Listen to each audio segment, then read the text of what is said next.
What up, what up, what up? This is Mike the Philosopher here with Black Mellow, Sean B. And today's topic is the Black culture. Now, I had a conversation about the Black culture with Dr. Kafila, and the question was, do we get rid of it? Do we abandon it? Or do we fix it and do we repair it?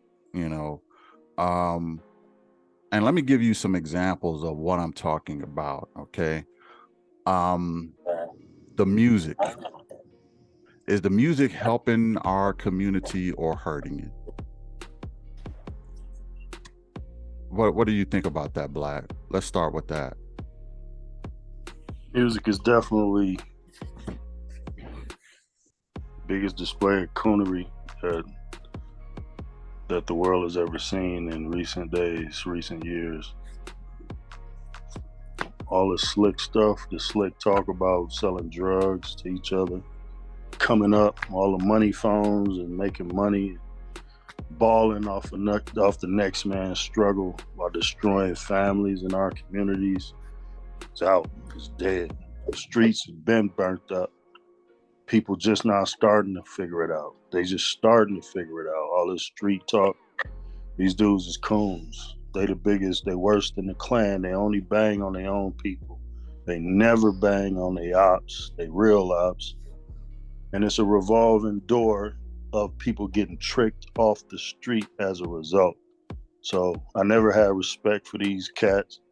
Yeah, they talk slick and it sounds slick and all that, and you bump it when it's convenient or whatever. But ultimately, if you listen to their message and you digesting what they really own, it's self-destruction, it's self-hate. They only bang on their own people. They hate their own image. They scared of their own shadow. As soon as the police come, they run, but they supposed to be hard. I don't got no respect for these cats. And of course, they the biggest, loudest voice in the room. So they influence the whole world with they talk, and they make people outside of our communities believe this speaks for all of us. This is who we are. We're comfortable with this type of environment when it couldn't be further from the truth. These cats are the minority and they just talk the loudest. Yes, it's to our detriment. And I'll be glad when all this BS is finally fully exposed for what it actually is. And these dudes get called out for the chumps they are. Bottom line. Yeah, that's good info, man. What do you think about that, Sean? So what is your question? About the music. Specific. About the music. Should the Black culture and the music? Well, the Black culture has many different musics they can ascribe to that we produce. So I Well, wouldn't rap specifically. Yeah, rap specifically. Well, I mean, if a person listens to rap, I would definitely say that has a negative effect on that person. You don't necessarily have to just be Black for it to have a negative effect.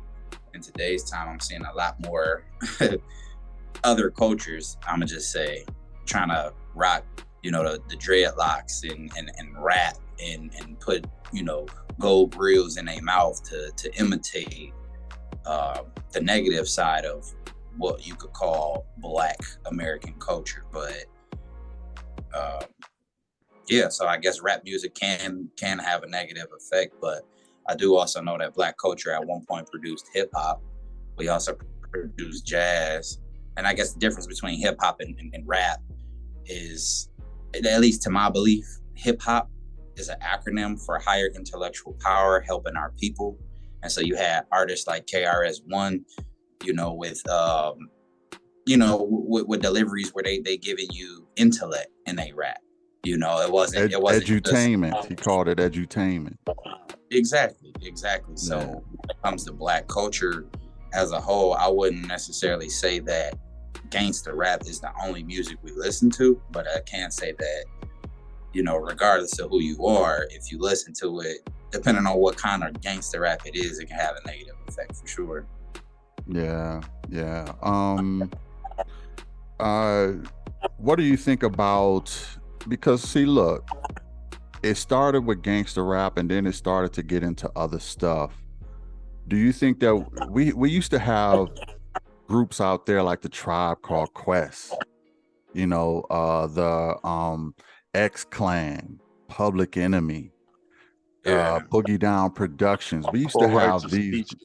PRT, yeah. What years would you say they were popular?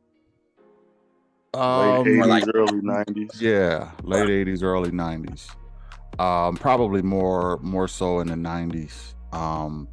But they really was delivering a message, and it was you could say it was happier music or whatever, but it was music delivered with positive messages. You think we should go back to that? I think even in the 2000s, people like Lil Jon even made an attempt, right, where they had this little cartoon video where they was like, read a book, read a book, read a motherfucking book, read a book, read a book. I don't know if y'all remember that, but READABO, okay. You know what I mean? And so it's like, to a degree on the slick side, we still attempt, right? And so you still got artists like J. Cole and Kendrick who they give you story time rap, you know what I mean? And it's not like all shoot 'em up and all the negative stuff we hear about. You know, you got new artists like I can't think of his name right now, but he's really popular on pretty much all the social media platforms. He's like a motivational rapper. I can't think of his name. If it comes to me, I shout it out. But Okay. long story short, we do produce a lot of different facets of music, but to answer your question, that gangster rap can be, you know. Yeah, that was a good point with the Kendrick and the J. Cole. They do deliver some positive messages, so it's not all bad. Black, why do you think that our culture gravitates towards the negative side of rap? Why do you think we gravitate towards it? Because if people don't buy it, it don't get sold, it don't get pushed. So the people themselves is part of the problem. Why are they continuing to buy all this negative stuff? Yeah, they buying it because it's pretty much, it's like cheap food. It's readily accessible, it's socially acceptable more than anything. And that's when you've successfully dumbed down a society, these people are going to operate on a lower frequency. They pretty much have been simplified as a culture. Their morals have been eroded down to hardly nothing. So they're almost animalistic and instinctive people. This is just me talking. This is my opinion. So for that reason, it's going to be mad simple to entertain these people because that's all they understand now. They have become entertainers themselves. And at the highest level, that's the best they see themselves being.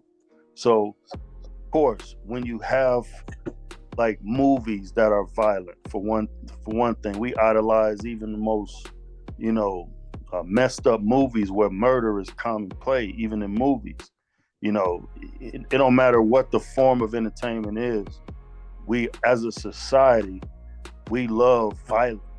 So violence speaks to what the inner rage that's within all of us, I think, especially when you've been traumatized for hundreds of years. So you want somebody to say, not only am I not going to be a victim, but I'm going to take revenge on who I call my op. So boom, it don't matter if he look like you or not. He your op, you got to take revenge on him. We're entertainers. We have been simplified to the most lowest common denominator. And, music is, so overpowering when you hear it. It sets off different, chemical responses in your body, like endorphins and whatnot. Yeah, I was gonna say, do you think people just naturally gravitate towards negative stuff? Is fear the most powerful emotion? No, it ain't the most powerful, because love can make you do crazy things too. True. So I mean, True. but it's just the most readily acceptable. It's acceptable to be mad. Like it don't take nothing to make nobody mad. You can look at somebody a little too long, he mad. Like you can say the wrong thing to somebody unintentionally, he mad. You could do something kind or nice for somebody, and just hold the door for a chick or something, and she mad. Why you holding the door? You know what you like? What you mad for? Like it's easy for us to get mad. That's why I often say, man, it seems like people only got two emotions: happy and angry. Happy and mad, especially in our community. There's not a whole lot of in between emotions. You either happy or mad about something, and it manifests itself into a short temper and attitude and all these other kind of things, instead of just talking things out and getting down to what the real emotion is. It's like we can't, for whatever reason, get to the core problem and determine what the real emotion is. We always understand it to be something and present it as angry, because that's all we've been taught in the community is happy and angry, happy and angry. And those are the two emotions. Let me ask you, Sean, what about families? As far as the in the Black culture, do you think that families are should that get changed? If so, what do you think should get changed as far as the families, the men, the women? What say you? Well, I think there's a lot of history to that, to be honest. Without being long-winded, I'm just say this: we all know about slavery. We all know about, the Great Depression, civil rights, and stuff like that. So as far as the Black family goes, that's all we had. That's all we had, and that's really what we come from.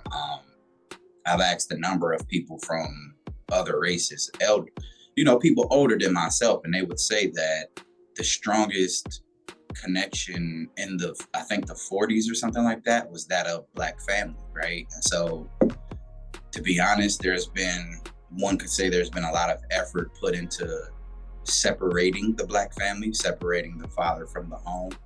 And so with all of that being said, and if you know a little bit about that, I could say that in today's time, the idea or ideal of what Black family should be is not widely represented, right? We got a lot of broken homes. We got a lot of people coming from single parent households. And we got a lot of babies who had babies, who still having babies. And so it's like, I do feel like we still trying to make an effort. What should the men do to change families? And I'm gonna ask Black, should the women do to change the family structure? You can go first, Sean. What should the men do to change the family structure? Well, I think for that to happen, for the Black family structure to be strengthened and to be a stronger community, I think we need to create our own standards. We need to. Right, I know, but I want you to be specific with the men. What should the men do? Right, I'm trying. Okay, go ahead. So what we need to do is create our own standards and drown out the noise of the outside world, right? Because coming off of civil rights, right, we was trying to fit in and be like, oh, equality and this and that, the third. But now that we've passed that, I think what men should do, and like I'm saying, for the whole community as a whole, we need to create our own standards and be like, all right, this is how we move. And like, I mean, at the end of the day, going back to the whole rap music, social media trends, it's like we still trying to fit in. We still trying to entertain and make a quick buck. But if we had a culture to adhere to and a standard to live up to, I think a lot of family dynamics would change. So the men should get off social media? Is that what you're saying? Yeah. Yeah. Let's get back to the things that really matter. Like you know what I mean, creators, inventors, and I don't mean like content creators on the social platforms, you know, dyeing our hair crazy colors to get a record deal. I mean, like, let's, you know, I mean, and not to say that we not doing it, because it's a lot of uh, uh, educated black people right now doing major things. So I can't say, you know, we lacking in any aspect, but I guess to go back to strengthening our community, like I'm saying, like doing away with all of these goofy trends and just really being a culture as a whole, right? Like when you look at like the Asian community or the Latin community, right? They have a culture to adhere to. Like they're, you know, even their holidays is different. How they celebrate, how they come together as family is, it's all different because they have a culture, is what I'm saying. And so right now in America, the black family is trying to get back to, I think, what it means to be, or what our black culture really is. You know what I mean? Finding that Okay, true identity. I get what you're saying. I just kind of want to narrow it down. So if there's a list that was made and men had a number one thing on the list to get families back together, what would that be? What's the number one thing in our community we should focus on? Raise your kids. They're doing that already. Black fathers are some of the best fathers out there. Yeah. They're statistically they're doing that already. But we're still having problems. Let me ask you, Black, about the women. What should the women do to improve families?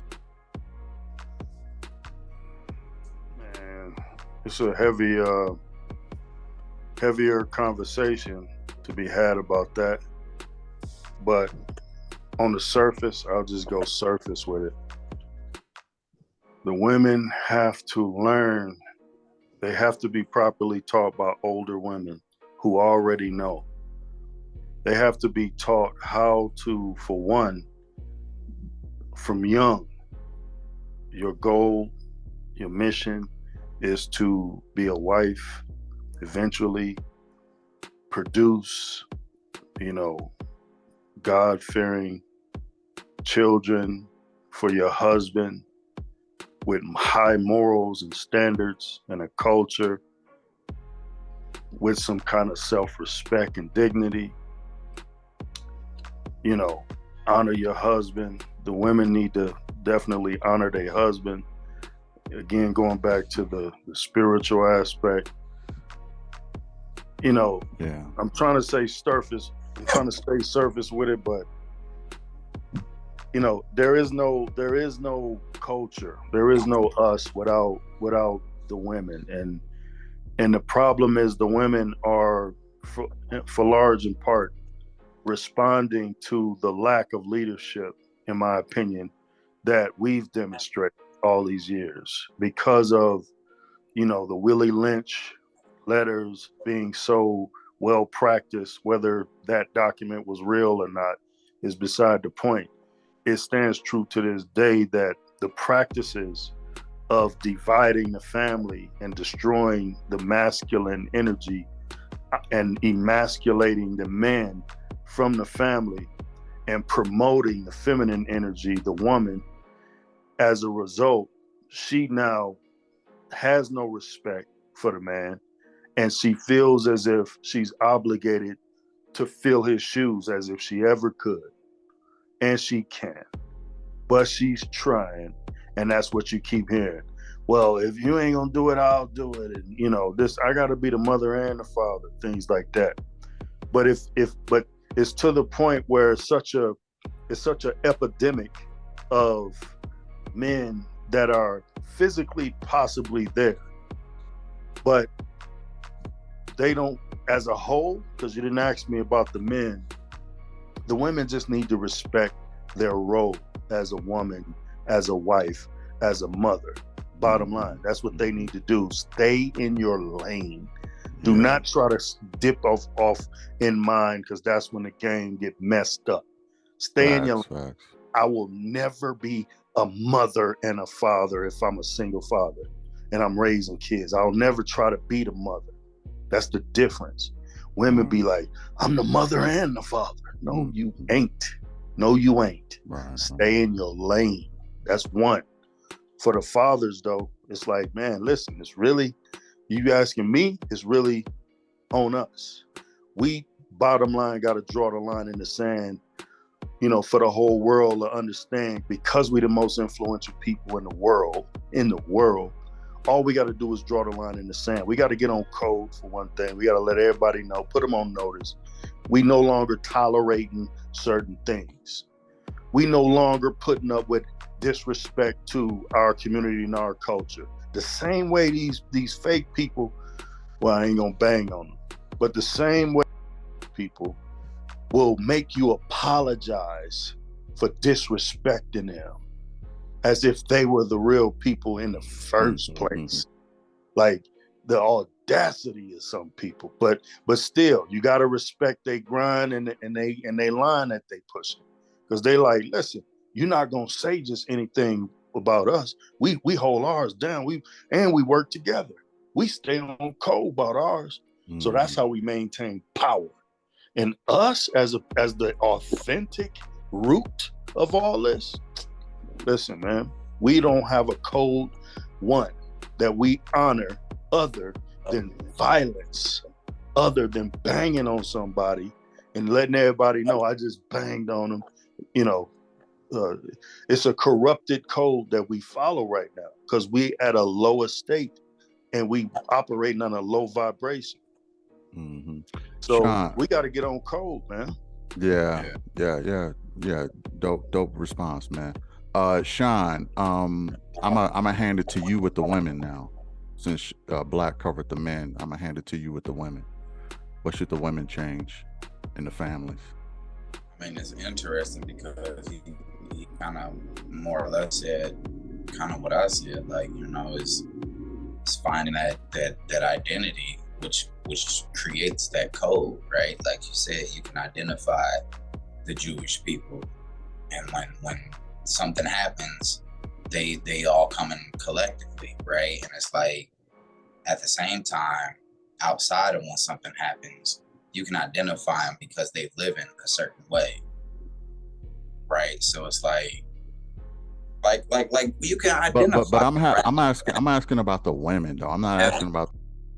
I'm asking about the. No, women.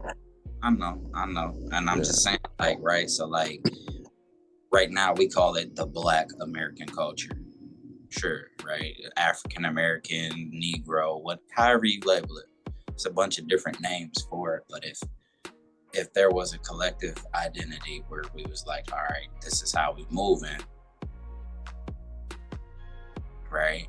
I mean, as far as the women go, what they could do to strengthen the community, I think, will be to, like you said, they also know their role, and this current narrative. Now, I'm gonna give you my opinion. I feel like there's a current narrative being pushed where that's like, oh, you don't need a man, right? Like, you could be this business power woman, you could have a kid, and you don't necessarily need to be married. You could be this unbothered businesswoman. Like, you know what I'm saying? Like, I really don't know how to describe the narrative, but it's pushing singleness, right? I get it, and I actually agree with you. And let me tell you what my take is on it. Go ahead. That goes back to my original point, like I was saying, where we as a whole culture have to do away with the trends and the narratives being pushed on us. We have to live as our culture, right? And in order to do that, we have to find that collective identity. And so, But yeah, go ahead. What you was about to say. What I was going to say is, as far as the men go, I think that we need to do a better job of building institutions, businesses, opportunities for our community. I really think that even though we still make more than the Black woman on average, we still are not so into the economy in a way. We need to build more businesses and build more institutions to help our community out more and create more opportunities so that we could start circulating our money in our own community. The women are doing a good job of that right now, but the men need to pick up the pace with that and build more institutions and things like that. As far as the women, I feel like the women should teach. The number one thing they should do is teach the kids to respect their family and especially their father, because a lot of them raise girls up. Even if they got a father in the family, they'll teach their girls to be independent and, like you said, Sean, live a single life and and have dreams of being a business owner and things like that. The mothers are the first teachers of the kids and the first teachers of the culture. So they're the ones who need to step up as far as, like, if they want a better community, they're going to have to be the teachers through their children. And a lot of women, I feel, in our community are dropping the ball when it comes to shaping the culture to be more productive. Instead, they're shaping the men to be spoiled brats, and they're John, turn down your mic, man. You got a lot of interference there. Um, yeah, they're shaping the women to be super independent and pretty much competitors of their own men. And this is why I think there's a little bit of drama between the men and the women, because they're competing with each other. And a lot of opportunities are given to the women, but and they have a lot more opportunities to make things happen than the men do. But I think they view us as competition and adversaries instead of collective partners who can organize and grow a community together. I think they want to do it without us instead of with us. And that is the number one thing that I see our community women need to work on. Well, if I can add something, Yeah. it's the best, most advanced form of an old method of reducing our population by pitting the man against the woman in our community, not theirs. So the lady, what's her name? Margaret Singer, Mm-hmm. Planned Parenthood, she had an absolute agenda back in the days to put birth control, so-called birth control offices in low-income communities. And it wasn't to help us, it was to lower our birth rates. It was to reduce our footprint on this earth, in this country. She absolutely had a disdain for Black people. So she made that clear. Her and the KKK was strongly affiliated. With that being said, obviously people caught on to that, and now we know to some degree what it is, even though the worst, most dangerous place to ever be for a Black baby is in the Black mother's womb. That's the most dangerous place for a baby to ever be, not outside the womb where you got to deal with the elements of nature and the world, and drugs, corruption, and poverty and all that. Nah, inside that womb where the decisions are being made before you even born, if you're gonna be born. Yeah, that's another, that probably could go up to number one. You gotta have the kids first. You gotta have them. You gotta have them first. And yeah, that could arguably be number one, man, because there are a lot of kids who don't make it, man, for whatever reason. Well, it said that, I can't remember the exact number, somewhere around 300,000 a year that are. That's 300,000. That is atrocious, man. That is ridiculous. Yeah, and that's because of a lot of different elements. Now, people would argue, well, you know, you got to consider when somebody, and it's like, okay, well, you know, how many of those births are a product or pregnancies are a product? So isolate those. Only 5%. So isolate those. Probably not even that, but I believe I heard a stat that it's only 5%. Yeah, so I mean, imagine if we isolated those, and then we just dealt with, okay, now you chose to lay down, and you end up getting pregnant. Okay, now you have to put on your big girl panties, and you got to have that baby, because baby is not an option in our community. That's not culturally who we are. That's not what we do. So, and this goes back to what I'm saying. We got no standards no more. The men have fallen, you know, faint, and to the point where the leadership is no longer there to present the example that, nah, that's not what we do in our culture. And as the woman, she's supposed to learn. Technically, she's supposed to learn from the man, and she's supposed to teach the children, the offspring. You know what I mean? You out there in the field putting it down, earning your way for your family, but she's at home with those babies, teaching them what you just taught her. You know, and it's just how it was when we was in our right mind, because there was some time in history we was in our right mind. Even in the civil rights movement, we were stronger as a unit, as a Black family, than we ever was after Martin Luther King died, Malcolm X, the Black Panther movement, civil rights. Let me pause for MLK. It's his birthday. Salute, shout out. Yeah, salute to the king, literally. Okay. He was a revolutionary. We may talk about him in another episode, but shout out to MLK on his birthday.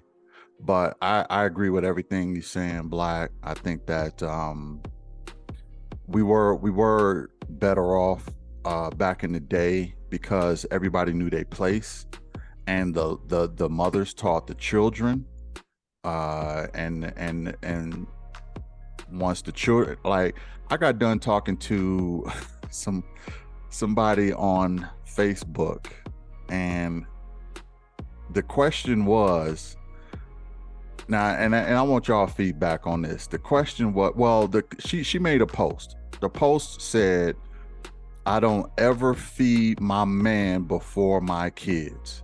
My kids eat first, and then whatever is left, my man will get. And she got a lot of likes on that post. Okay. And I intervened. I said, that is not correct. It's not how you do it. You in African cultures, you feed the elders first. You're supposed to feed the man. He's bringing the food home. You feed the man first, and then you feed the kids.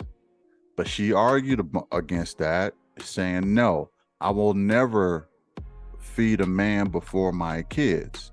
Now, I know how I feel about that, but what is y'all take? I don't want to seem y'all to seem biased or anything. What is y'all take on that paradigm here? Let me start with you, Sean. What do you think about that? Well, personally, the way that I was raised, the man of the household always gets to play first. Mm-hmm. I mean, it's like sounds like you was raised correctly, my man. One of my favorite rappers said, you feed them what you want, because that's your kill. Meaning, when you went out in the field, let's just take it back to the times where we were hunter-gatherers. If you went and killed a deer, you know, you gutted it. Yeah, you don't eat a lot of times, especially back in those days. If you don't eat, if you don't get the deer, you don't eat. I don't want to say that K word, but I don't know if it's YouTube sensitive, but yeah, you don't eat. So a bit of I guess you could say the reward was to feed the one who made that meal happen. And that was the man. But yeah, go ahead, Sean. Sorry to In interrupt. today's time, they still call it the butcher's cut. Look, if you know get your deer gutted or what have you, the butcher take the best cuts of meat. Is my point. And even for a cow, they take the best cuts of meat. And why is that? Because they putting in all this work.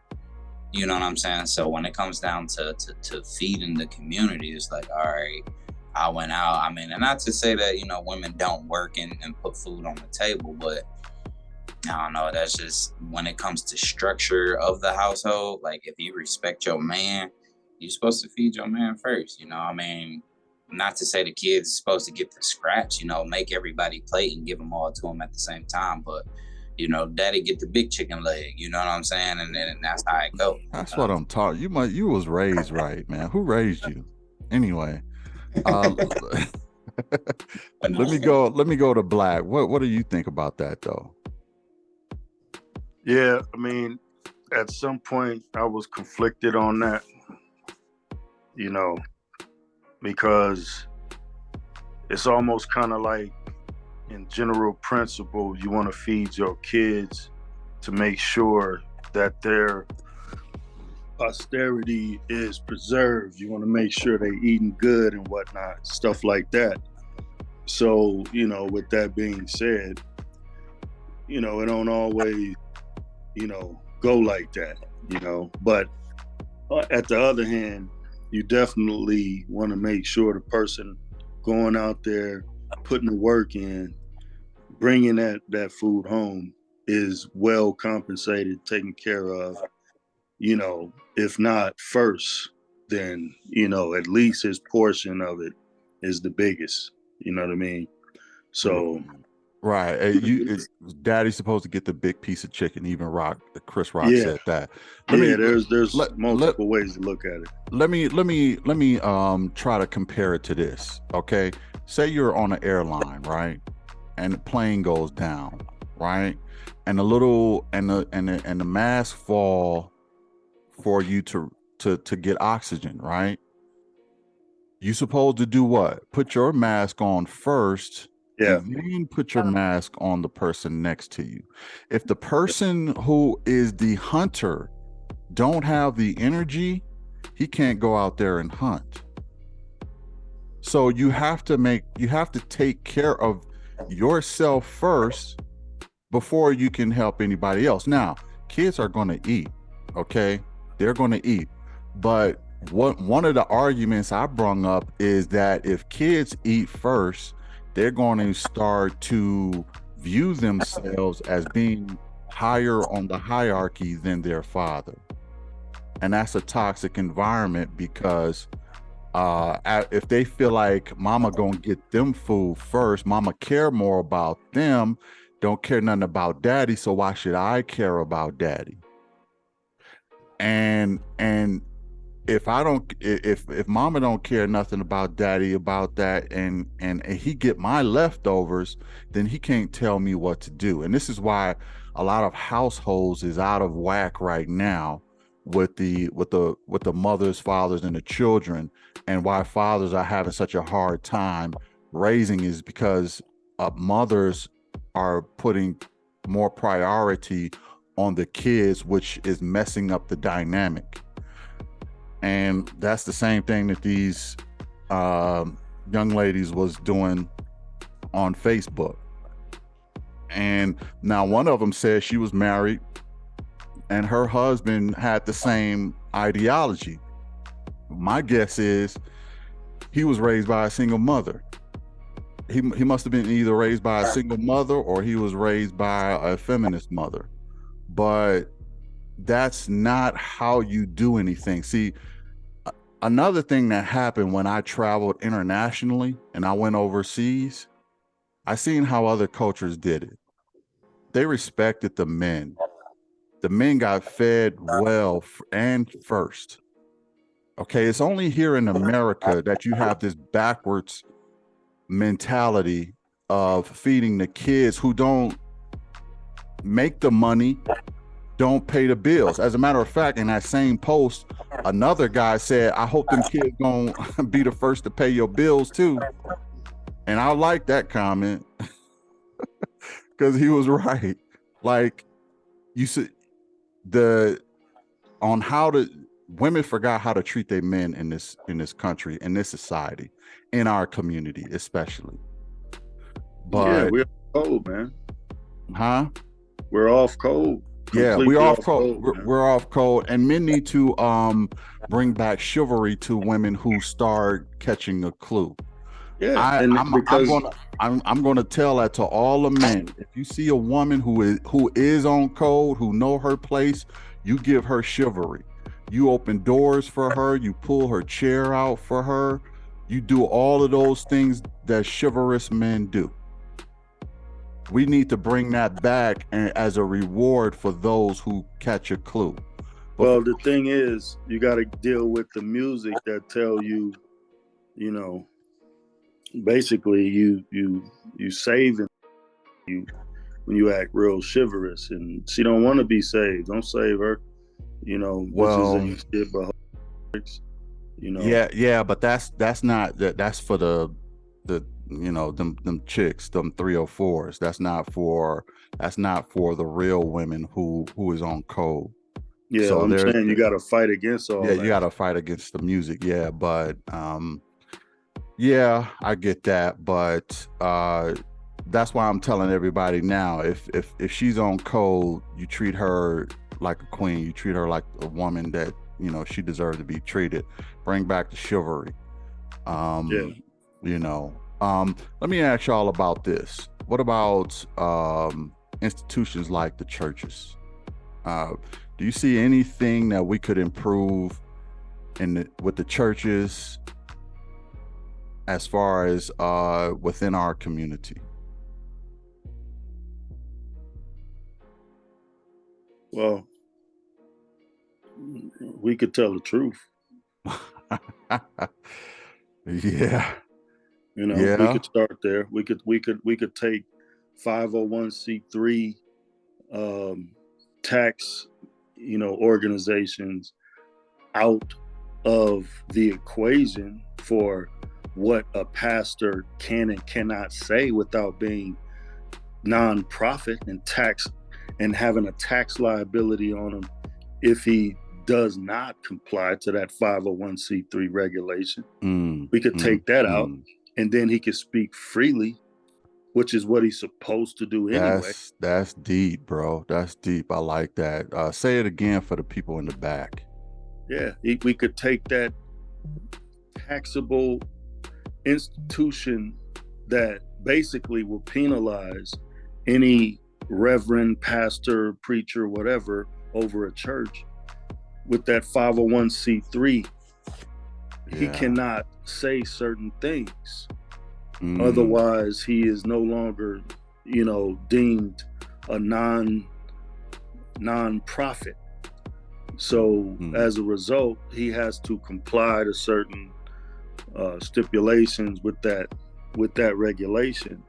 And as a result of that, here we go with the censorship of the Word of God, which is very compatible with the will letters again, because they basically didn't even allow the slaves to read the Bible, let alone preach it. It was always preached to them from the slave master. So as a result, the doctrine came from a person who could read but didn't have no understanding, and taught a slave his own history, and he picked that up. And the only time they didn't have to pick cotton was on a Sunday, but Saturday was the Sabbath. So it started off wrong, and it was actually profitable to be wrong with that 501c3. The doctrine did not change, and it was all just bass backwards from day one. So if we could change anything to benefit our community, simply tell the truth, man. I mean, we know about gaining the whole world and losing your soul. We know it's in the scriptures that they read, or I think they read them. So the government has been teaching the churches or regulating the churches to still hand out blue pills, Yes, incentivizing them. incentivizing them to hand out blue Yeah, pills. yeah, No you can, red pills are allowed. yeah. You can't tell the truth. You can't see the reality of things. And yeah, that's a good one, man. No, What- doctor. Slaves obey your master. That came from the powers that be. In those days, in the 1600s, 1700s. And then when we finally start reading, then it was like, now we got a revolt on our hands. Now, like Nat Turner, he started reading and he understood, wait a minute, this Bible talking about me. This talking about us. We are the people in this book. They lied to us. The perspective they gave us was a Gentile perspective. And they had no business reading our book, and they confused the mess out of it. Taught us wrong on purpose, taught us to break the laws in the book. And we're the defeated ones the whole way? Nah. But then again, they removed parts of the book. They removed the parts of the book that told of their wrongdoings, and prophetically what's going to happen to them in the near future. So yeah, they told what was profitable for them, and then it never changed. But now, as you can see, there's people on corners starting to wake up and actually speak that truth. Kyrie is one of them. To some degree, Kanye is one of them. Nick Cannon is one of them. You know what I mean? Yeah, your boy, yeah. all of Kendrick Lamar is one of them. Like you name it. I mean, these cats is waking up in droves now. And as soon as you say what the truth is, you could tell it's the truth because it stings a certain demographic. It stings them. That's how you know it's the truth. You can say you're a Christian all day long. Nobody gonna give you no backlash on that. Right, you can say you're a Muslim all day long. Not a problem. The second you say the truth, we Israelites. We are the holy people of the That book. reminds me of Kevin Hart getting, bad treatment because he was going to Egypt, and he said the real Egyptians was black. So they blacklisted him for it. Because they like, we're tired of African Americans saying that the Egyptians were black. We're sorry you were in slavery, but that is not our problem. They were not black and this, that, and the third. And I just find it funny how when we speak truth, a lot of stuff is hidden. A lot of stuff is known and is hidden. They found a tooth in one of the caves in one of these islands in the east somewhere in Asia or something like that. And they did a DNA test on it, and they decided not to reveal what that person was. They just said, we're just going to keep the lie going and saying that it was a native of the people who are here now. Like, it's like so much stuff is suppressed in the media. So much stuff is suppressed in science, to be honest. Archaeological findings have been suppressed. Historical findings have been suppressed. A lot of people don't want the truth to really get out. It's no secret really that ancient Egyptians were black. In a mug. I mean, you got the DNA of Ramses III, and he's linked to African Americans. As simple as that. Not even just African Americans, but a lot of people who are in the slave trade. King Ramses, is linked to them. E1B1A. You can't look, and that's a special haplogroup. That's a special haplogroup that look just like us. So when you got King Ramses the third haplogroup, as Africans, stop lying. Just stop lying. Tell the truth. Tell the truth. You know, That's and all I'm saying. yeah. So that's something that the churches can do. And let me ask you this, Sean, are you on? Yeah, I'm here. What do you think that we should do about schools, man? As far as our schools and our kids and that culture, what should we change about the school system? Well, I'll tell you one thing. We need to have our own private schools. Going back to each individual culture, I know of Jewish schools. I can tell you where a few of them are at. I know of my middle school, which was a public school, is now a Hmong school. Right?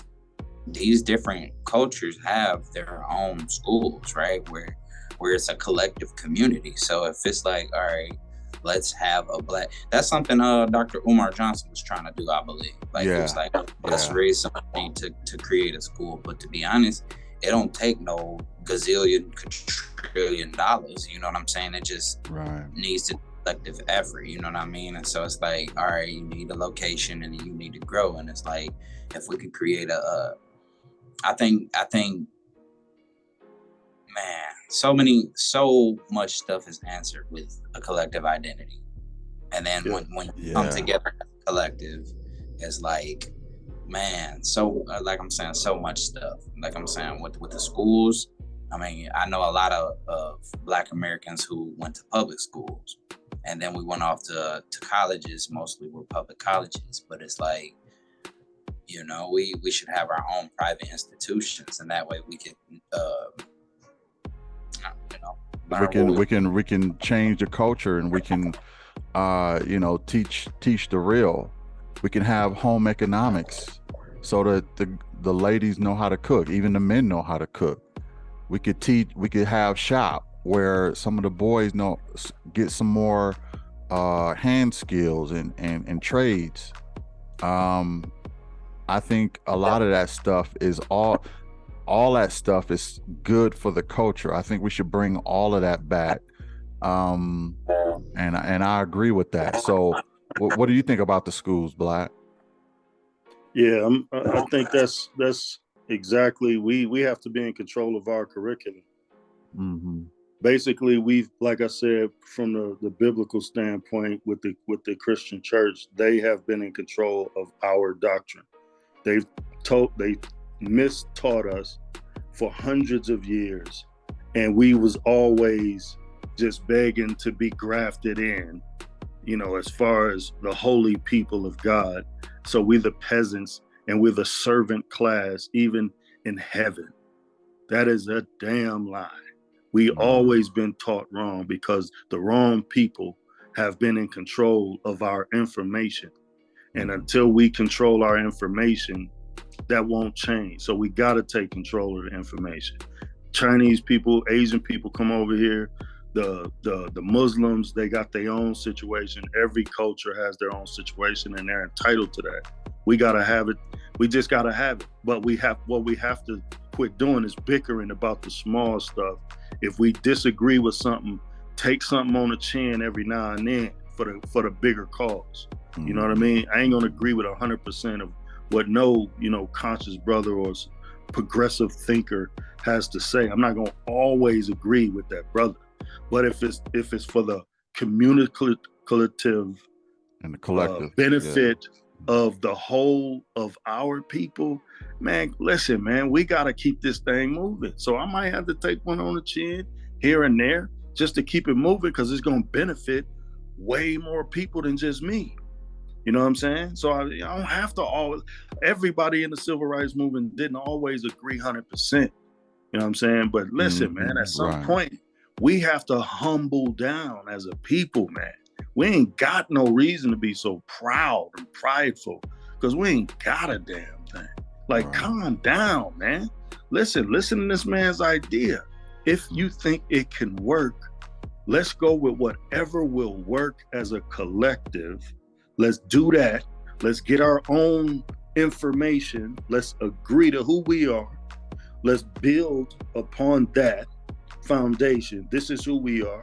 Now we can create or regain or recapture our own information and get our code and draw the line in the sand. Okay, no more disrespect like over here, over there, this, that, and the third.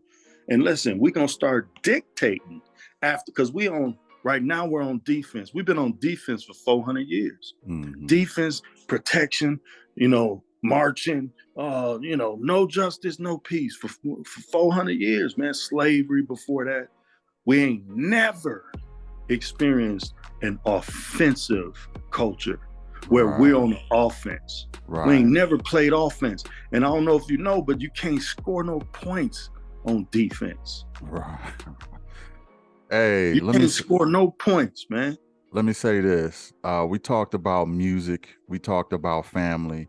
We talked about the churches, and we talked about the schools.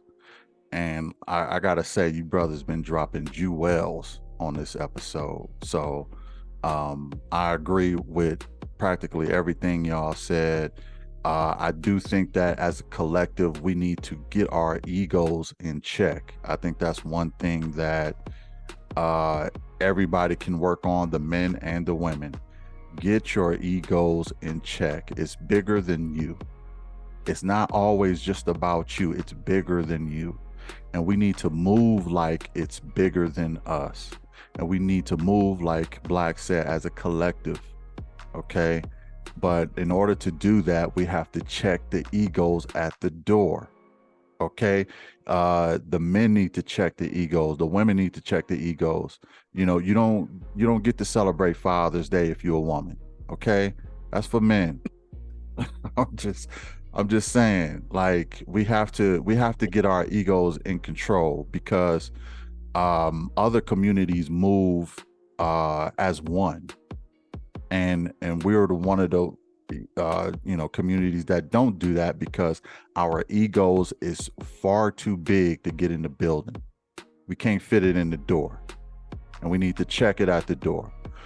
All that being said, this was a dope episode. Hit the like, share, and subscribe. We'll catch you in the next one. Peace.